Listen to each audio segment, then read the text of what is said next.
एक emergency killer ने एक पार्सल खोला। जब उसने अंदर का डिब्बा खोला तो पता चला कि वो बस खिलौनों की गिरोह वाली फौज थी। एक आम से खिलौना आदमी को देखकर उसने ज्यादा कुछ नहीं सोचा। जैसे ही उसने स्प्राइट उठाकर पीने वाला था, अचानक किचन से अजीब आवाज आई। ध्यान से देखा तो खिलौने का डिब्बा गिर गया था। जब वह आगे बढ़कर वे खिलौने उठाने लगा तो जो खिलौने पहले जमीन पर पड़े थे वह सब गायब हो गए। कुछ गलत होने का एहसास होते ही उसने खिलौनों की तलाश शुरू कर दी। तभी मेज पर रखा टेबल लैंप भी बुझ गया। जांच करने पर पता चला कि बिजली की वायर अजीब तरीके से कट गई है। इस पर वह हैरान था कि तभी किचन की लाइट भी पूरी तरह चली गई। जब वह कारण जानने बढ़ा तो सोफे के नीचे से अचानक गोलीबारी हुई। डर के मारे वह तुरंत दरवाजे के पीछे छिप गया। इतना भी सोचने का मौका नहीं मिला कि एक मिसाइल भी उस पर फेंकी गई। भारी हमले से बचने के लिए वह सीढ़ियों की ओर कूदा और फिर लुढ़कते हुए बाथरूम में छिप गया।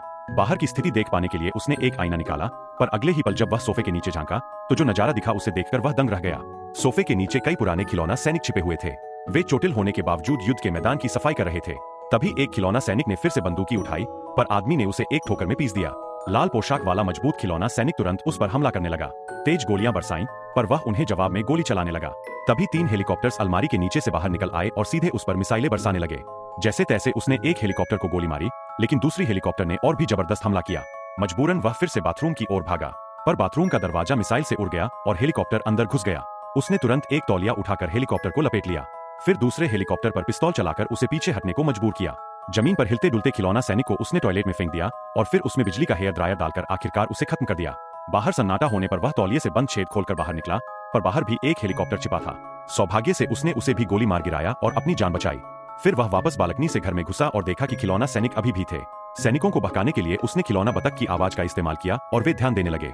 इस मौके पर उसने फायर एक्सटिंग्विशर लेकर तोप वालों पर फायर किया, जिससे वे गुमराह हो गए। फिर उसने लाइटर निकाला और उन सैनिकों को आग के हवाले कर दिया। कड़ी लड़ाई के बाद उसने सारे खिलौना सैनिकों को खत्म किया और कूड़ादान में फेंक दिया। चोटों को थोड़ा आराम देने के लिए वह पूल में तैरने गया, पर जैसे ही उसने हाथ ऊपर उठाया, तेज दर्द महसूस हुआ।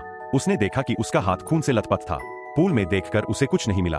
घायल हालत में अस्पताल जाने के लिए वह लिफ्ट में बैठा, लेकिन लिफ्ट का पैनल अचानक धमाका कर फट गया।